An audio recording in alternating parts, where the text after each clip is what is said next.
I'll say it again because I think it's really important. And I speak to it in most of our grant applications, but also in person when I go to meetings and things. And actually, I was the guest speaker personally at Stryker Canada, which makes hospital beds and hospital equipment, at their sales meeting. And I was invited to speak from a patient perspective, right? But everything I speak to obviously involves paddling and the health benefits. And so the 5 pillars that I go on about are creating a community. So bringing people, gathering diverse people together, giving them a reason to gather. So the social aspects are mental health worthy and recognized. The physical aspect of paddling, of being an active, leading an active lifestyle, is a mental health contribution. The being by the water itself is a mentally healthy thing to do.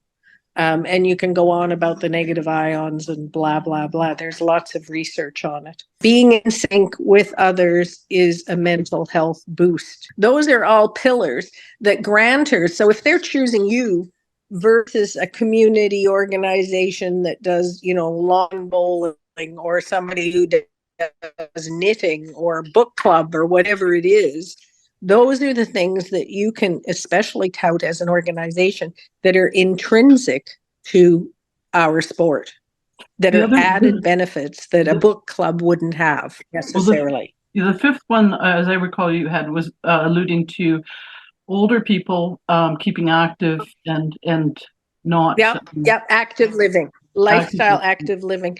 Another one that I often use that maybe isn't on mental health, but it could be diversity and inclusion, is that paddling is a Canadian heritage sport.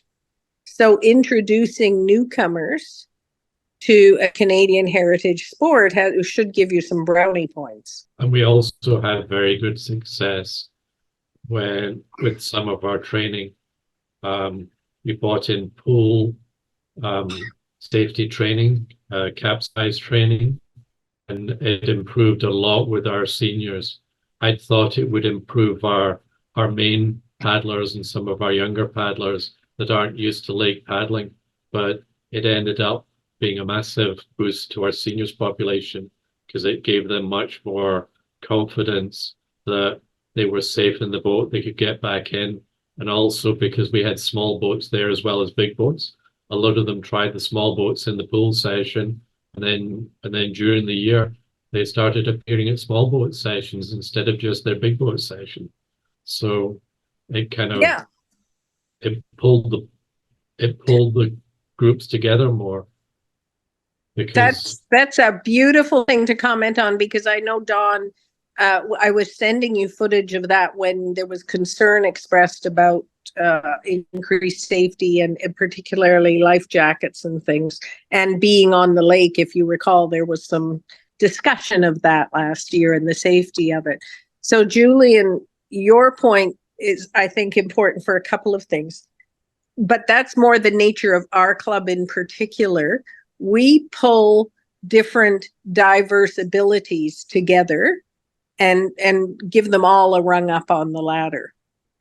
And that might be something that you can speak to in this grant process. I don't know. Because it's just, we found that it didn't just improve safety, it improved the cohesiveness of the whole club, because it was no longer this group and that group and another group, because they'd seen each other in the pool, they tried different boats, and they were suddenly more comfortable with things that they may not have been comfortable before. I think also for long-term health of our sport, integrating on occasion the youth and the middle age and the old age is really, really helpful and important, because we have to continue to find more ways to pull young people into the sport and let them see that there's a future in it as they get older. You've made it richer, actually, by the integration and the willingness to not silo, and you've actually shown an almost better way of looking at it, where there's the opportunity for what kind of community that's shared across generations and abilities. And actually, Julian, perhaps you can tell me, did we end up getting the pool cost covered by the town grant? Because if that wasn't covered, that would be a good thing to give these guys to cover. It was $1,000. It was more than $1,000. It was more than 1,000. It was Yeah. more than 1,000 in the end, and I'm not sure where it went in the books. As you know, we've been trying to reconcile. Yes, still underway. But if that was not something specifically covered, that would be something that would apply to what you're doing. Yes, it I would. would think. Yeah. And we'd surely love a grant going forward to cover it this year because everybody wants it again. Yeah, because it's something we'll be doing it again in March or sometime right about then, before the start of the season. So, or early April, before we're on the water. Yeah.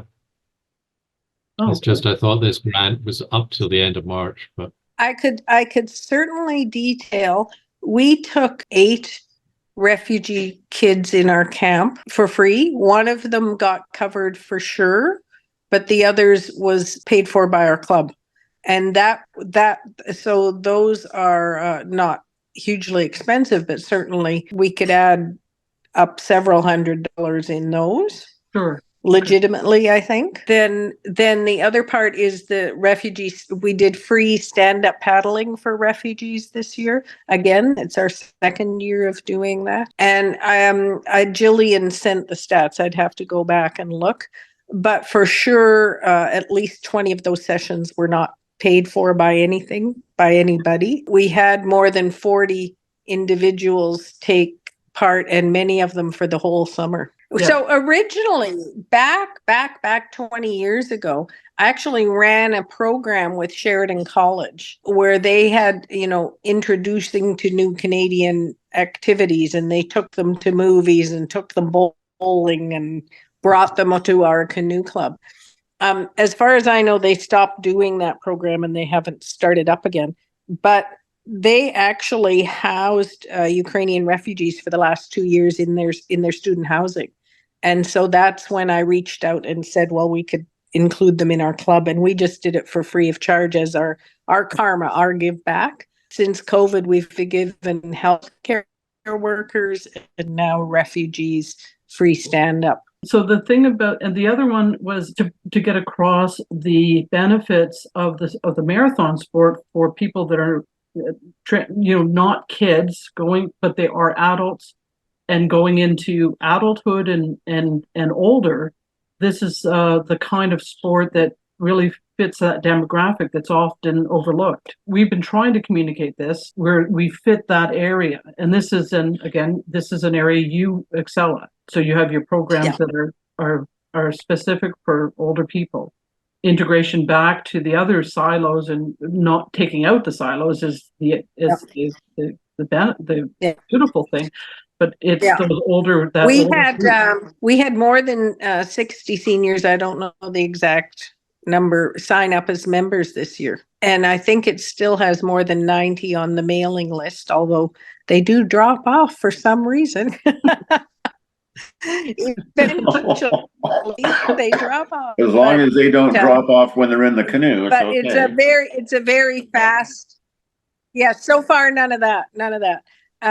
Although it's always an active discussion. Where's the defibrillator and who's in charge and what's our duty? And to that end, we just try and keep our first aid going. And we do we have a wilderness first aid instructor, so he's quite comfortable coaching us through what to do on site somewhere off land, which isn't much, by the way.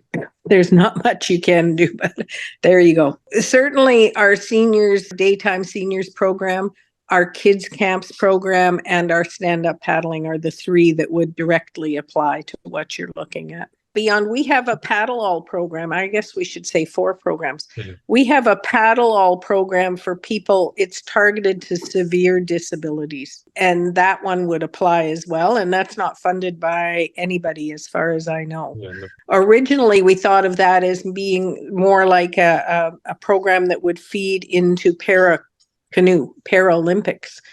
But because we didn't take on the sprint stream, that fell off, and we refer the more able-bodied, ambitious athletes among them to the canoe clubs that carry those programs on more or less.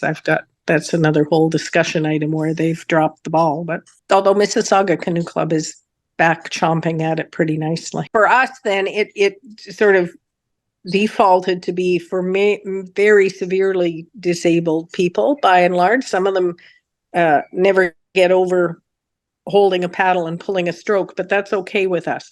It's mental health for them and for their caregivers. So we're very happy to support that program. We run it in the spring and the fall only. Yeah, that would be a good one to support. So, okay, so that's paddle program that we call it.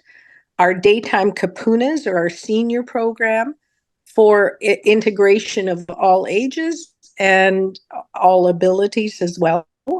Not to the extent of the paddle all, not severely disabled, but people, we have people in there who are survivors of stroke and things like that.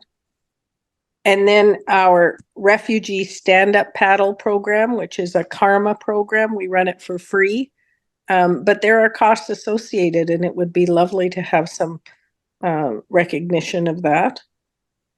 And then our camps. So that's 4 programs. Our summer camps. Yeah. And we include as many as we can refugee children in that. And it's greatly appreciated. Yeah.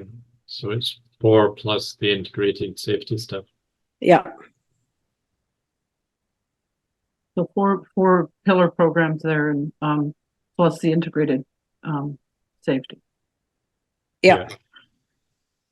I'm going to ask you a question. And the paddle pool, the pool training, the renting of the pool for safety would be part of an integration. I'm going to ask you a question, and this has got to do with paperwork and numbers. And you report counts for the number of people that are participating in the programs that are covered under our insurance. Are these people in that?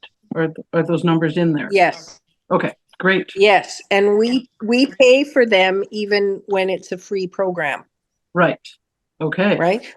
We don't, as you know, we don't pay for a one-time one show. Right. Those are drop-ins. Yeah. So anybody who comes more than once, we pay the insurance. Okay. So these are definitely people that have been under the umbrella of our sanctioning, and program. Yes. Yes. Yes. That is great. So awesome. I love it when we do something right ahead of time. Well, the other thing, you know what? It's fundamental to who we are as a club. And you know, that when we started up, we wanted to be and cover the gaps that we saw in other places. Okay, so I think that the other thing I just want you to know of, because I've decided to be the president of OMCKRA, and I'm a project manager, and I have been trying to help from the sidelines, but now I'm just decided to take the ox by the horns and just plow through and do a lot of things. And next year, try to do them earlier in the year, so we're not kind of scrambling at the end of the year. But one of the things we've started on, 2 things that may feed into, and we probably want your kind of input on, is we're going to do a social media push starting mid-December, so very quickly, and just raise the profile of what marathon paddling is, that it's for adults, and we'll be focusing a little bit on North Bay at first because that race is coming back online. But we're going to start doing, it's going to spread across different parts of Ontario to focus on, it's just make people aware. It's not necessarily going to get everybody in boats, but make people aware that this exists so that they might want to, as a business, support it, come see an event, tell their friends, and maybe there'll be more paddlers. We may be kind of looking for some media, some like pictures, videos, whatever you would be happy for us to say about the club or your activities. I know you said you got enough paddlers, but I think we're going to just sort of try to raise the profile. Yeah. You to be part of what we're saying. So we got a communication that sort of reflects what your club is doing as well. Awesome. Yeah. So this Awesome. I'm hoping this is going to be exciting. Another thing we're doing is we're revising the website to have online forms, and I've set them up. They are working pretty well. I'm going to want to sit down with one of the people that you would suggest that to do the online form with them, make sure it kind of works. And I'm putting in the information just to see that it works and flows, but I want to sit down. I'm going to schedule something with you or somebody you would suggest that to actually sort of type in the information so that we get that. You can see it live. So that would probably be Jillian. We haven't had our board AGM yet, but she hasn't indicated that she's stepping down. So she's the current registrar and does a lot of our forms. Or alternatively, it could be Julian's son, Alistair, because he's also doing a lot of that kind of work for us on our Team Snap. So we're using Team Snap for registration and race registration and all of that, and he's our guru. So one of those would be ideal. So there's the social media push, there's the website. On the website, we're going to try to list more programming a bit better, a little draw people to maybe what you're doing. So we'll talk about that over the next few weeks and months, because I don't know how fast I can get through it all. I'm not going to try to do it all myself. I am going to start meeting with the people that are going to help me with that this week. So that I'm trying to make it turn around quickly so we start something in December to tie in with some of the stuff going in North Bay. You guys do so much for OMCKRA. I don't know. And you know what? It was good for me this year because I was run over by a car. Well, that's a wonderful thing. Yeah, it's wonderful. I acknowledged that at our Christmas party last year. It was interesting to me because I really think of the club as a legacy of mine. And it's really heartwarming to see how people jumped up and stepped in and carried on. And you know, not that I would ever choose that situation to force their hand, but so it was, right? Hit by a car. So dear.